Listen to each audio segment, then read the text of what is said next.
మోడీ శత్రువులకి చంద్రబాబు నాయుడు భారీ షాక్ ఇచ్చారు. ఏదైతే అత్యవసర మార్కులతో పాస్ అవ్వడం అనాలా, లేదా ఇండివిజువల్గా భారతీయ జనతా పార్టీ 240 సీట్లు సాధించడం, కూటమిగానే 290 దాకా వచ్చినాయి కాబట్టి ఆ విధంగా సాగుతున్నటువంటి వేళ వాస్తవంగా 274 చాలు, 275 చాలు. కానీ 293 దాకా ఉన్నా సరే ఇప్పుడు ఇద్దరి మీద ఆధారపడ్డారు, నితీష్ కుమార్, చంద్రబాబు అని. పద్దాక వాళ్ళని కవ్విస్తున్నారు, రెచ్చగొడుతున్నారు, దిగిపోతున్నారు. మొన్ననే నితీష్ కుమార్ చెప్పేశారు, బీహార్లో మరొకసారి లాలూ ప్రసాద్ బాట తొక్కే పరిస్థితి లేదు, ప్రసక్తి లేదే.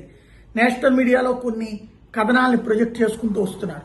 చంద్రబాబు ఎవరో వెళ్ళిపోతారు అన్నటువంటి కోణం. అందులో చంద్రబాబు ఇప్పుడు నితీష్ కుమార్ అది తేల్చి చెప్పేయడంతో ఇక చంద్రబాబు మీద అందరి దృష్టి పడింది. చంద్రబాబు ఇవాళ నరేంద్ర మోడీ విశాఖ సభ వేదికగా ఎన్డీఏతోనే అభివృద్ధి సాధ్యం, ఈ దేశానికి ఒక దశ దిశ మార్చినటువంటి దార్శనికుడైనటువంటి నరేంద్ర మోడీ ఇవాళ రోజున అతను ఒక అద్భుతమైనటువంటి వ్యక్తి. ప్రపంచంలో ఏ మూలకు వెళ్ళినా సరే తనని ప్రధానంగా అందరూ కూడా అభినందిస్తారు, అభిమానిస్తారు.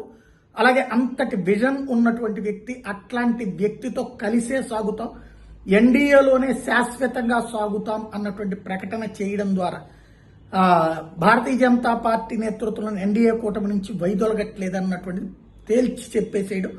తద్వారా మోడీ హేటర్స్ లేదా మోడీ ఎనిమీస్ లేదా మోడీ శత్రువులకి ఒక పెద్ద షాకింగ్ పరిణామం.